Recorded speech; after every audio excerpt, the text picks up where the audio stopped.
नमस्कार दोस्तों। तो हेलो स्टूडेंट, देखिए आज हम लोग सीरीज का यहाँ जो है, जो चैप्टर हम लोग पढ़ रहे हैं सॉल्यूशन पढ़ रहे हैं। सॉल्यूशन में हम लोग अभी तक डिफिनीशन खत्म कर चुके हैं, कंसंट्रेशन टर्म पे आ गए हैं। ठीक है, कंसंट्रेशन टर्म में वेट बाय वेट परसेंटेज अब आप लोग को समझ में आ रहा होगा। वेट बाय वेट परसेंटेज क्या था, उसके बाद वॉल्यूम बाय वॉल्यूम परसेंटेज क्या था, और इसके बाद क्या पढ़ रहे थे, वेट बाय वॉल्यूम परसेंटेज, ये पढ़ रहे थे। उसमें हम लोगों ने देखिए हमने क्या किया था, आप लोग के लिए कल एक क्वेश्चन देख के रखा था। तो उम्मीद कर रहे हैं जो आप लोग उस क्वेश्चन को सॉल्व किए होंगे और आंसर बताए होंगे कमेंट में। ठीक है, जिन्होंने उसका आंसर नहीं दिखाया, तो आंसर नहीं बताया था, कमेंट के माध्यम से आंसर हम लोग को हमें बता सकते हैं। ठीक है, चलिए देखते हैं क्वेश्चन क्या था। क्या कर रहा है question, from previous question if, previous question क्या था, याद है previous question, from previous question if 10% wait by wait, वहां पर दे रहे थे 10% वेट बाय वॉल्यूम, यहाँ कर दिए 10% वेट बाय वेट। ठीक है, then find weight by volume, और यहाँ वहाँ फाइंड आउट किए थे वेट बाय वेट परसेंटेज, यहाँ फाइंड आउट करना है वेट बाय वॉल्यूम परसेंटेज। तो देखिए क्वेश्चन वही है, पिछला क्वेश्चन ही है, प्रीवियस क्वेश्चन है। प्रीवियस क्वेश्चन करने का मतलब क्या होगा, जो डेंसिटी कितना लिए थे, डेंसिटी लिए थे 1.25 ग्राम पर ml, वही डेंसिटी लेकर बना है। अब देखिए क्या है, 10% वेट बाय वेट, इसका मतलब सबसे पहले लिखेंगे, सबसे पहले देखिए इसका मतलब 10% वेट बाय वेट का मतलब क्या हो गया, 10 ग्राम सॉल्यूट प्रेजेंट होगा। और 10 ग्राम सॉल्यूट मतलब सॉल्यूट क्या था, बताइए सॉल्यूट क्या था, शुगर था। प्रीवियस क्वेश्चन में शुगर क्या था, सॉल्यूट था ना। तो 10 ग्राम लिखेंगे इसको, 10 gram sugar present in 100 gram solution. ठीक है, 100 ग्राम के सॉल्यूशन में यहाँ पर क्या है, वेट बाय वेट परसेंटेज है ना। वेट बाय वेट परसेंटेज देखिए क्या था, याद करिए, वेट बाय वेट परसेंटेज, ऊपर वेट नीचे वेट। ठीक है, न्यूमरेटर में भी वेट होगा, डिनोमिनेटर में भी वेट होगा। तो वेट बाय वेट परसेंटेज क्या हो गया, 10 ग्राम इन 100 ग्राम सॉल्यूशन। ठीक है, अब देखिए हमें फाइंड आउट क्या करना है, फाइंड आउट करना है वेट बाय वॉल्यूम परसेंटेज। जो फाइंड आउट करना है सबसे पहले उसका फार्मूला लोड करेंगे। तो वेट बाय वॉल्यूम परसेंटेज का फार्मूला लिख लीजिए, wait by volume percentage. Wait by volume percentage क्या होता है, बताइए जरा, वेट बाय वॉल्यूम परसेंटेज क्या था, mass of solute, mass of solute bye, नीचे क्या है वॉल्यूम है, तो क्या लिखेंगे, volume of solution, volume of solution into 100, into 100। अब देखिए mass of solute, mass of solute तो मेरे पास है, 10 ग्राम शुगर है, मास ऑफ सॉल्यूट तो दे रहा है। हमें क्या चाहिए, वॉल्यूम ऑफ सॉल्यूशन, क्या मेरे पास सॉल्यूशन का वॉल्यूम है या सॉल्यूशन का मास है।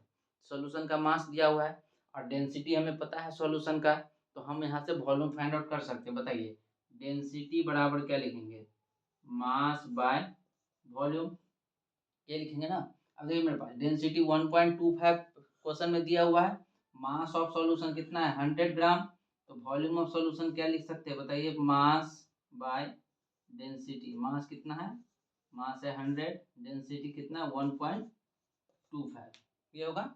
चलिए इसको जरा हम सॉल्व करेंगे, तो यहाँ पर कितना आ जाएगा, 100 हो जाएगा, ये कितना हो जाएगा 25, 5 जा 125, और ये 4 जा, यहाँ से कितना 520, ये कितना आ गया 80 ml। ठीक है, तो वॉल्यूम ऑफ सॉल्यूशन कितना आ रहा है, वॉल्यूम ऑफ सॉल्यूशन है 80 ml। इसको यहाँ पर पुट कर दीजिए, तो बताइए कितना आ जाएगा, मास ऑफ सॉल्यूट कितना, मास ऑफ सॉल्यूट कितना है 10 ग्राम, ये रहा 10 ग्राम। ठीक है, उसके बाद वॉल्यूम ऑफ सॉल्यूशन कितना, वॉल्यूम ऑफ सॉल्यूशन 80 ml। ठीक है, ये होगा ना। ठीक है, उसके बाद परसेंटेज में चेंज करेंगे तो इंटू 100। चलिए ठीक है, जरा सॉल्व करिए इसे, 10/80 into 100, wait by volume percentage. बताइए यहाँ पे कितना आ जाएगा, ये जीरो से ये जीरो खत्म होगा, 4 से जरा काउंट करिए, 4 से जरा कट करिए, तो ये हो जाएगा 25, 4 जा 100, और 4 2 जा, यहाँ से कितना आ गया 25/2%, मतलब कितना हो गया 12.5%, 12.5%, ये आंसर हो जाएगा। वेट बाय वॉल्यूम परसेंटेज कितना हो जाएगा 12.5%। ठीक है, सॉल्व करिए इसे, चलिए नोट कर लीजिए, नोट करिए।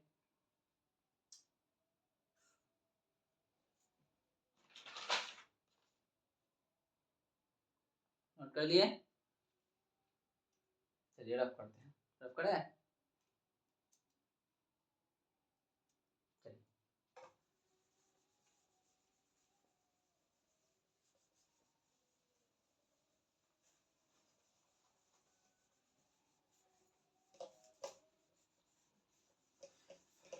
चलिए, तो कंसंट्रेशन टर्म में क्या क्या पढ़ देख लिए हम लोग। कंसंट्रेशन टर्म्स में वेट बाय वेट परसेंटेज हो गया, वॉल्यूम बाय वॉल्यूम परसेंटेज हो गया, वेट बाय वॉल्यूम परसेंटेज हो गया। ठीक है, वेट बाय वेट परसेंटेज क्या था, mass of solute by mass of solution into 100। ठीक है, वॉल्यूम बाय वॉल्यूम परसेंटेज क्या था, तो volume of solute by volume of solution into 100।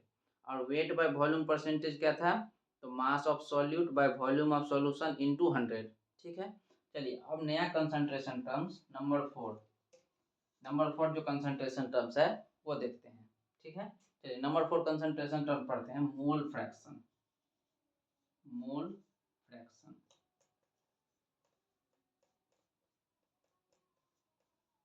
चलिए देखिए मोल फ्रैक्शन क्या होता है। मोल फ्रैक्शन यहाँ पे देखिए, सबसे पहले यहाँ पे दिख रहा है क्या, मोल, और इसके बाद फ्रैक्शन, मतलब एक मोल का फ्रैक्शन को ही हम कहते हैं मोल फ्रैक्शन। ठीक है, अब देखिए मोल फ्रैक्शन पढ़ने से पहले हमें जो है number of moles find out करना आना चाहिए। ठीक है, तो number of moles find out करने क्लास 11th में आप लोग पढ़ चुके थे, मोल कंसेप्ट में पढ़े होंगे। ठीक है, तो यहाँ पर चलिए देखते हैं नंबर ऑफ मोल्स में। नंबर ऑफ मोल्स क्या होता है, यदि मास गिवन हो तो क्या लिखते हैं, नंबर ऑफ मोल्स। यदि मास गिवन हो तो नंबर ऑफ मोल्स क्या होगा, मास गिवन बाय मॉलिक्यूलर वेट। ठीक है, यदि वॉल्यूम गिवन हो तो कितना क्या लिखेंगे, वॉल्यूम गिवन बाय 22.4 लीटर। और यदि मॉलिक्यूल्स गिवन हो तो क्या लिखेंगे, molecules given by Avogadro's number. और एवोगाड्रोस नंबर कितना होता है, 6.022 इंटू 10⁻23।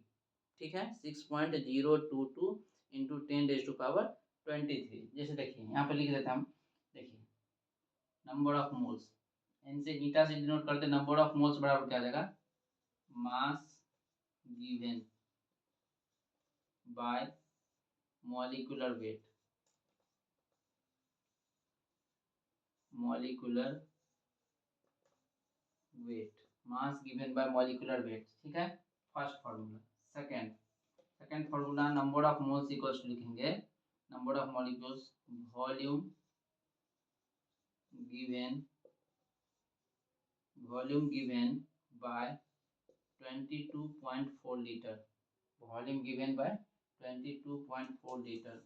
ठीक है, थर्ड फार्मूला क्या होता है, थर्ड फार्मूला होता है नंबर ऑफ मॉलिक्यूल्स या molecules given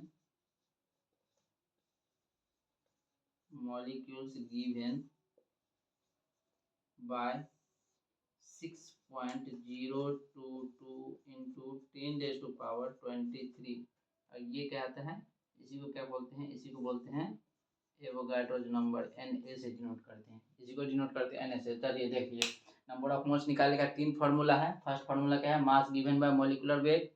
second formula volume given by 22.4 litre. और थर्ड फार्मूला क्या है, मॉलिक्यूल्स गिवन बाय 6.022 इंटू 10⁻23। इसी नंबर को हम बोलते हैं एवोगाड्रोस नंबर। क्लियर है, अब molecules number of moles find out कर सकते हैं। चलिए नोट कर लीजिए, नोट कर लिए, चलिए रब करते हैं। अब देखिए मोल फ्रैक्शन में सबसे पहले तो इसको डिफिनीशन देखिए क्या होता है, मोल फ्रैक्शन का डिफिनीशन। मोल फ्रैक्शन का डिफिनीशन लिखेंगे, it is defined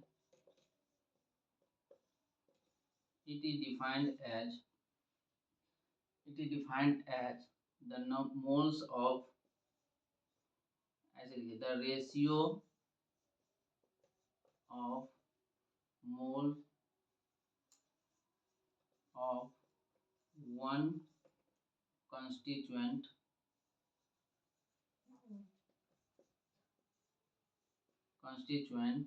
to the total number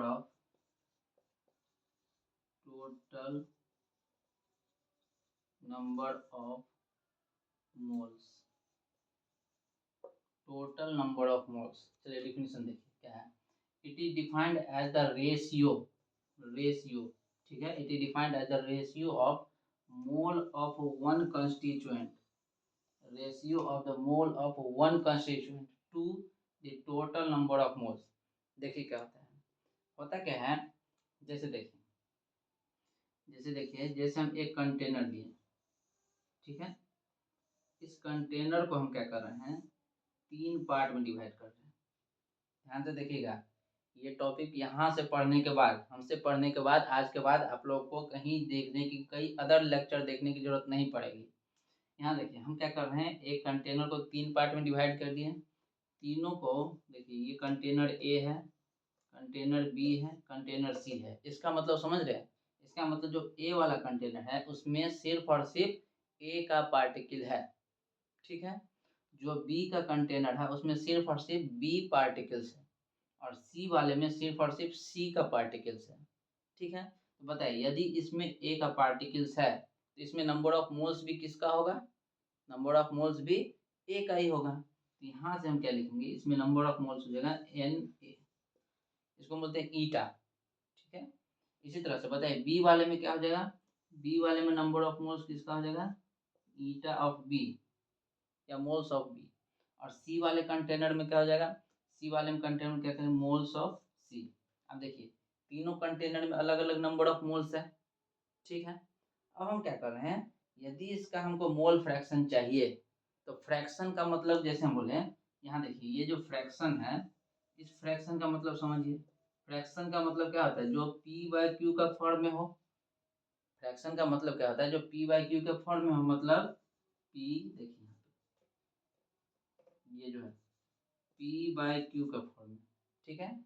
यहाँ पे Q not equals to zero, Q zero नहीं होना चाहिए, पी बाय क्यू के फॉर्म में होगा, मतलब ऐसा होगा 1/3 होगा, 4/7 होगा, 9/8 होगा, ऐसा होगा। ये क्या है, ये फ्रैक्शन का फॉर्म है।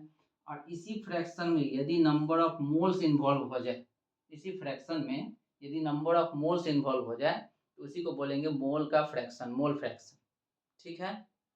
तो देखिए अब क्या हुआ, यहाँ से हम यदि मोल फ्रैक्शन फाइंड आउट करना चाहे, देखिए जरा, मोल फ्रैक्शन यदि फाइंड आउट करना चाहे तो पहले वाले कंटेनर में सिर्फ और सिर्फ किसका मोल्स है, ए का मोल है। दूसरे वाले कंटेनर में सिर्फ और सिर्फ बी का मोल है, और तीसरे वाले कंटेनर में सिर्फ और सिर्फ सी का मोल है, ठीक है।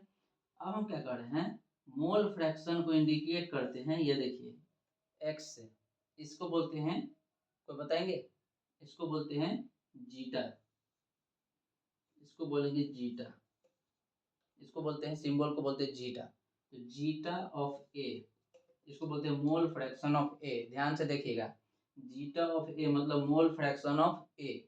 तो जिसका मोल फ्रैक्शन निकालना हो, ध्यान से सुनिए, जिसका मोल फ्रैक्शन फाइंड आउट करना, किसका मोल फ्रैक्शन फाइंड आउट करना है, ए का।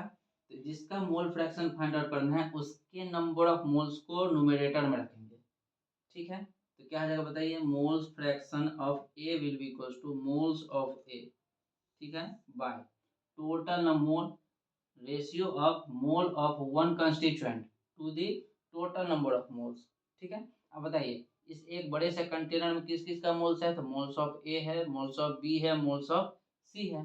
तो जिसका मोल फ्रैक्शन निकालना हो उसके नंबर ऑफ मोल्स को न्यूमरेटर में रखेंगे और डिवाइड करेंगे टोटल नंबर ऑफ मोल्स से। यहाँ से क्या लिखेंगे, total number of moles, total number of moles. यहाँ पर हम क्या लिख सकते हैं बताइए जरा, क्या लिखें, mole fraction of A will be equals to moles of A by moles of A plus moles of B plus moles of C. ये होगा मोल फ्रैक्शन ऑफ ए, मतलब zeta of A equals to क्या लिखेंगे, eta of ए। इसको बोलते हैं क्या, ये जो सिंबल है इसको बोलते हैं ईटा, ईटा, इसको बोलते हैं जीटा, ठीक है। जीटा ऑफ ए मतलब mole fraction of A will be equals to mole fraction of A will be equals to moles of A by moles of A plus moles of B plus moles of C, ठीक है। इसी तरह से पहले note कर दीजिए, पहले note कर दीजिए, हो गया। चलिए रफ करते हैं।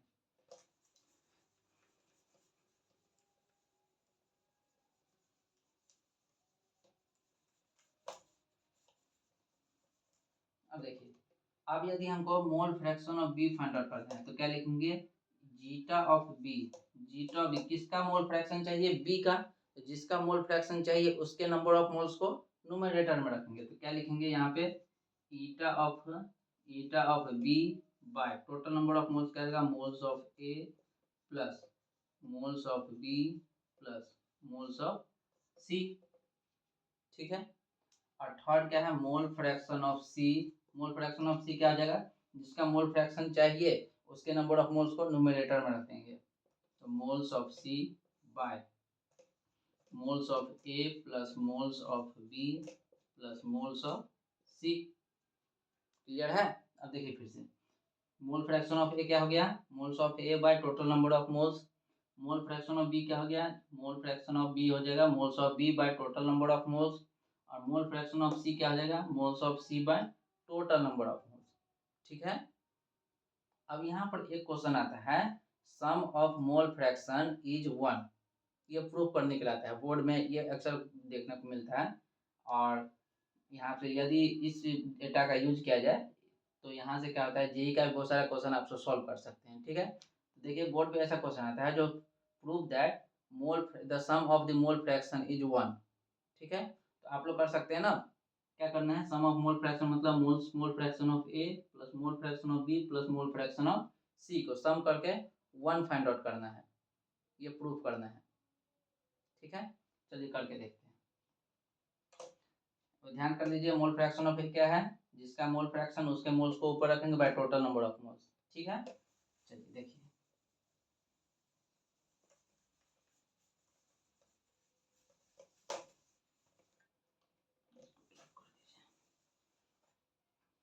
क्वेश्चन लिख लीजिए, प्रूव दैट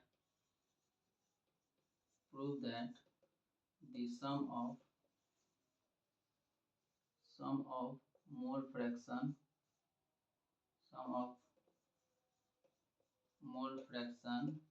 is 1।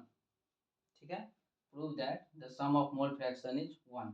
चलिए, mole fraction of A plus mole fraction of B plus mole fraction of C 1 के बराबर होगा, ये प्रूव करना है हमें। ठीक है। जरा मोल फ्रैक्शन ऑफ ए क्या था, मोल फ्रैक्शन ऑफ जिसका मोल फ्रैक्शन उसके मोल्स को ऊपर रखने रहे थे, तो मोल्स ऑफ ए बाय क्या लिखेंगे, moles of A plus moles of B plus moles of C. Mole fraction of B क्या है, मोल फ्रैक्शन ऑफ बी है moles of B by moles of A plus moles of B plus moles of C. और mole fraction of C क्या है, mole fraction of C है moles of C by moles of A plus moles of B plus moles of C. अब इस तीनों को add करना है, इक्वल्स टू 1 के बराबर होना चाहिए। अब देखिए इस तीनों को ऐड करेंगे तो क्या हो जाएगा बताइए जरा, क्या लिखेंगे, moles of A plus moles of B plus moles of C. इसका एलसीएम कितना आ जाएगा, moles of A plus moles of B plus moles of C. इस तीनों को आप क्या कर देंगे, ऐड कर देंगे, तो moles of A plus moles of B plus moles of B plus moles of C. ठीक है। अब देखिए न्यूमरेटर डिनोमिनेटर खत्म हो गया, कितना हो गया, 1 के बराबर आ रहा है। ठीक है। तो ये क्वेश्चन अक्सर बोर्ड में आता है, prove that the sum of mole fraction is 1। कर लेंगे आप लोग। ठीक है, इजी था ना, कुछ नहीं किया, mole fraction of A plus mole fraction of B plus mole fraction of C 1। ठीक है। मोल फ्रैक्शन ऑफ ए ये था, moles of A by mole total number of moles. Mole fraction of B क्या था, moles of B by total number of moles. Mole fraction of C क्या था, moles of C by total number of moles. इसका LCM लिया तो ये हो गया, एलसीएम लेने के बाद इसको ऐड कर दिए। क्लियर है, क्लियर है ना। चलिए रब कर दें।